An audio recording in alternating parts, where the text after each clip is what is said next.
નમસ્કાર.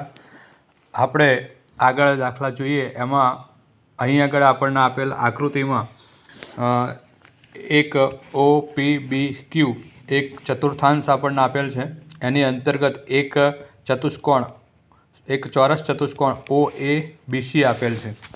અહીં આકૃતિમાં દેખાતા રંગીન પ્રદેશનું આપણે ક્ષેત્રફળ શોધવાનું છે. તો આકૃતિ પરથી પહેલાં સમજ મેળવી લઈએ કે અહીં ઓ પી બી ક્યુ એ એક ચતુર્થાંશ છે આખો, અને એ ચતુર્થાંશની અંદર એક ચોરસ આવેલો છે. તો આપણે ચતુર્થાંશના ક્ષેત્રફળમાંથી જો ચોરસનું ક્ષેત્રફળ બાદ કરી દઈએ તો આપણને રંગીન પ્રદેશનું ક્ષેત્રફળ મળી જશે. માટે આપણે ચતુર્થાંશનું ક્ષેત્રફળ શોધવું પડે. ચતુર્થાંશના ક્ષેત્રફળમાં ત્રિજ્યાની જરૂર પડશે. અહીંયા ઓબી એ ચતુર્થાંશની ત્રિજ્યા દર્શાવે છે, માટે એ ઓબી આપણે મેળવીશું. એ ઓબી મેળવતા પહેલાં આપણે ચતુષ્કોણ ઓ એ બી સી જે ચોરસ છે એનું ક્ષેત્રફળ મેળવી લઈશું. ત્યારબાદ કાટકોણ ત્રિકોણનો ઉપયોગ કરી અને ઓબી મેળવીશું, અને પછી ઓબીનો ઉપયોગ કરી ચતુર્થાંશનું ક્ષેત્રફળ મેળવીશું, અને ચતુર્થાંશના ક્ષેત્રફળમાંથી ચોરસનું ક્ષેત્રફળ આપણે બાદ કરીશું, એટલે આપણે રંગીન પ્રદેશનું ક્ષેત્રફળ મળી જશે. તો અહીં સૌપ્રથમ આપણે ચોરસ OABC આપેલ છે આપણને, જ્યાં OA બરાબર 20 સેમી છે. ચોરસ OABCનું ક્ષેત્રફળ બરાબર બાજુનો વર્ગ, એટલે અહીંયા આગળ એ વડે આપણે દર્શાવીએ તો એ સ્ક્વેર થશે. એની કિંમત 20 આપણને આપેલ છે, જે અંદર મૂકતા 20નો વર્ગ 400 થાય, એટલે ચોરસ ચતુષ્કોણ OABCનું ક્ષેત્રફળ આપણને 400 સેમી સ્ક્વેર મળશે. હવે ત્રિકોણ OABમાં OA 20 છે અને AB પણ 20 છે, કારણ કે ચોરસની બધી બાજુઓ સમાન હોય, એટલે આ 20 છે તો આ 20 થશે. હવે ચોરસના બધા ખૂણા કાટખૂણા પણ હોય, માટે પાયથાગોરસના આધારે આપણે OB શોધીશું. તો અહીંયા ત્રિકોણ OABમાં A બરાબર 90 તથા OA અને AB બરાબર 20 થશે. માટે પાયથાગોરસના પ્રમેય પ્રમાણે OB સ્ક્વેર બરાબર OA square plus AB square આપણું સૂત્ર થશે, જ્યાં OA અને AB બંનેની કિંમત 20 મૂકતા આપણને બંનેના વર્ગ 400 પ્લસ 400 મળશે, જેનો સરવાળો 800 થશે. OB સ્ક્વેર બરાબર 800 મળ્યું, માટે OB બરાબર 800નું વર્ગમૂળ કાઢવું પડશે. તો એના ભાગ પડશે 400 ગુણ્યા 2, જેમાં 400નું વર્ગમૂળ 20 થશે. તો આપણો જવાબ આવશે 20 વર્ગમૂળ 2 સેમી. એટલે આપણને OB જે વ્યાસ છે તે મળી ગયો. અહીં OB એ ત્રિજ્યા તરીકે વર્તશે, એટલે ત્રિજ્યા 20 વર્ગમૂળ 2 સેમી આપણને પ્રાપ્ત થાય છે. અહીં ચતુર્થાંશ OPBQનું ક્ષેત્રફળ બરાબર 1/4 પાય સ્ક્વેરનું સૂત્ર થશે. 1/4 પાય સ્ક્વેરમાં પાયની કિંમત અને આરની કિંમત 20 વર્ગમૂળ 2 મૂકતા આપણને આ રીતે એની કિંમતો મળશે. અહીં 20 અને 20નો ગુણાકાર 400 થશે, અને વર્ગમૂળ 2 અને વર્ગમૂળ 2નો ગુણાકાર 2 થશે, જે અહીં આગળ દર્શાવેલ છે. ત્યારબાદ 4 વડે 400ને ભાગતા આપણને ઉપરને 100 મળશે. એ 100 અને 100 આ કેન્સલ થશે, એ પણ ઉડી જશે. તો હવે 314 અને 2 વધશે, એટલે 2નો ગુણાકાર 628 સેમી સ્ક્વેર થાય. તે જ રીતે હવે આપણને ચતુર્થાંશ OPBQનું ક્ષેત્રફળ મળી ગયું, અને ચોરસનું ક્ષેત્રફળ પણ આપણે આગળ શોધી નાખ્યું. એટલે બંનેનો ઉપયોગ કરીને રંગીન પ્રદેશનું ક્ષેત્રફળ આપણે શોધીશું. તો રંગીન પ્રદેશનું ક્ષેત્રફળ બરાબર ચતુર્થાંશ OPBQનું ક્ષેત્રફળ માઇનસ ચોરસ OABCનું ક્ષેત્રફળ.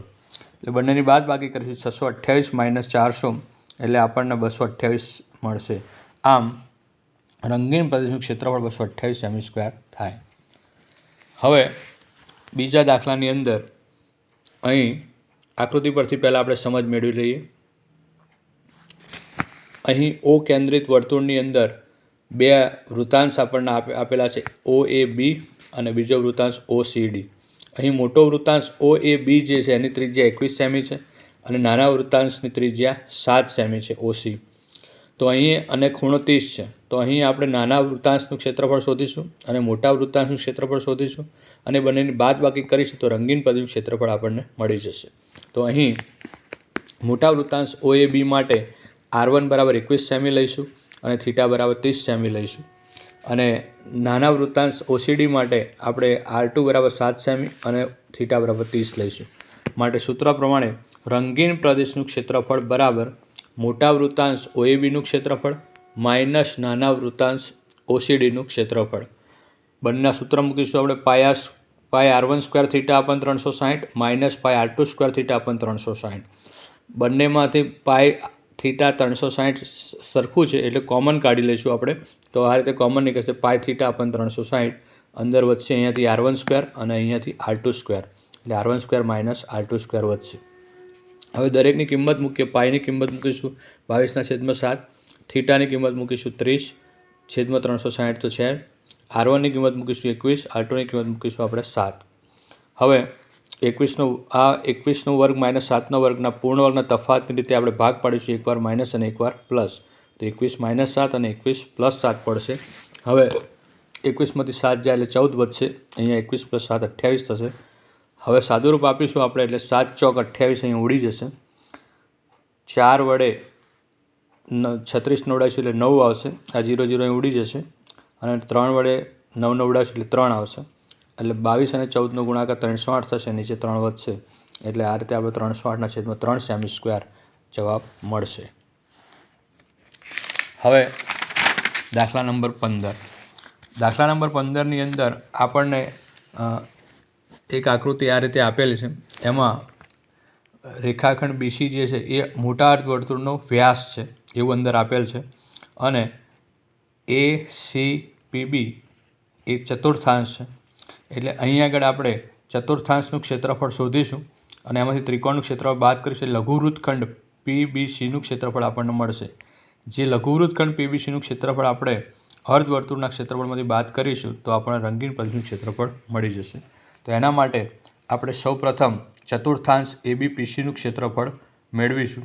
તો ચતુર્થાંશ ABPCનું ક્ષેત્રફળ બરાબર 1/4 πr² સૂત્ર થશે. એ સૂત્રમાં કિંમત મૂકતા બધી કિંમતો મૂકી અને સાદુરૂપ આપતા આપણને 154 સેમી સ્ક્વેર જવાબ મળશે.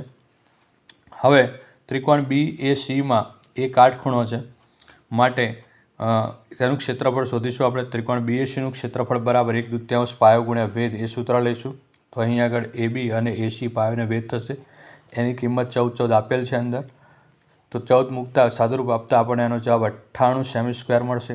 હવે વૃત્તખંડ BPCનું માત્ર આપણે ક્ષેત્રફળ શોધવું છે. વૃત્તખંડ BPC તો એના માટે આપણે ચતુર્થાંશ ABPCમાંથી ત્રિકોણ ABACનું ક્ષેત્રફળ બાદ કરીશું એટલે આપણને મળી જશે. અહીં લખ્યું વૃત્તખંડ BPCનું ક્ષેત્રફળ બરાબર ચતુર્થાંશનું ક્ષેત્રફળ માઇનસ ત્રિકોણ BACનું ક્ષેત્રફળ. 154માંથી 98 બાદ થશે એટલે 56 સેમી સ્ક્વેર આવશે. હવે ત્રિકોણ ABCમાં A 90 તથા AB = AC = 14 છે માટે પાયથાગોરસ પ્રમાણે BC² બરાબર AB² + AC² શોધીશું. તો BCની કિંમત આપણે પાયથાગોરસ પ્રમાણે સાદુરૂપ આપતા દરેકની કિંમત મૂકીને સાદુરૂપ આપતા આપણને 14 √2 સેમી મળશે. અહીંયા BC એટલા માટે શોધવું પડે કે જે અર્ધવર્તુળનો વ્યાસ છે એટલે એ વ્યાસ ઉપરથી આપણને ત્રિજ્યા મળશે. માટે BC બરાબર વ્યાસ 14 √2 મળે માટે ત્રિજ્યા એનાથી અડધી થાય એટલે 7 √2 સેમી થશે. હવે અર્ધવર્તુળનું ક્ષેત્રફળ આપણે શોધીશું. તો આખા વર્તુળનું ક્ષેત્ર πr², અર્ધવર્તુળનું 1/2 πr² થાય એટલે આ સૂત્ર મૂકીશું 1/2 πr². એમાં બધી કિંમતો મૂકીશું. 7 અને 7નો ગુણાકાર 49 થશે. √2 અને √2નો ગુણાકાર 2 થશે. અહીંયા 70 49 આપણે ઉડાડીશું અને 2 2 કેન્સલ થશે તો 22 7 વધશે એટલે 22 × 7 154 સેમી સ્ક્વેર થશે. એટલે અહીં અર્ધવર્તુળનું ક્ષેત્રફળ આપણને 154 સેમી સ્ક્વેર મળશે.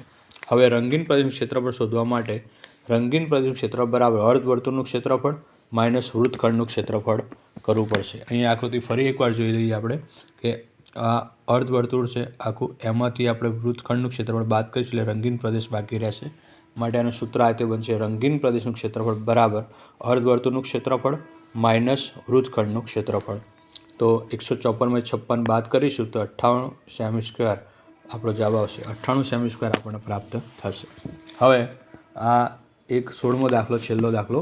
એમાં આપણને આ રીતે આકૃતિ આપી છે. અત્યાર સુધી શીખેલા બધા દાખલાઓમાં આ દાખલાઓ સહેજ અલગ પ્રકારે છે કારણ કે અહીં આગળ પહેલાં આકૃતિમાં સમજી લઈએ કે અહીંયા આગળ પરિકર મૂકીને એ લોકોએ આ રીતે એક ચતુર્થાંશ બનાવેલ છે અને અહીં આગળ પરિકર મૂકીને ફરી એક ચતુર્થાંશ આ રીતે બનાવેલ છે. એટલે આ ચતુર્થાંશ આ બાજુના વૃત્તાંશમાં પણ ગણાઈ જશે અને આ બાજુના વૃત્તાંશમાં પણ આ ચતુર્થાંશ ગણાઈ જશે.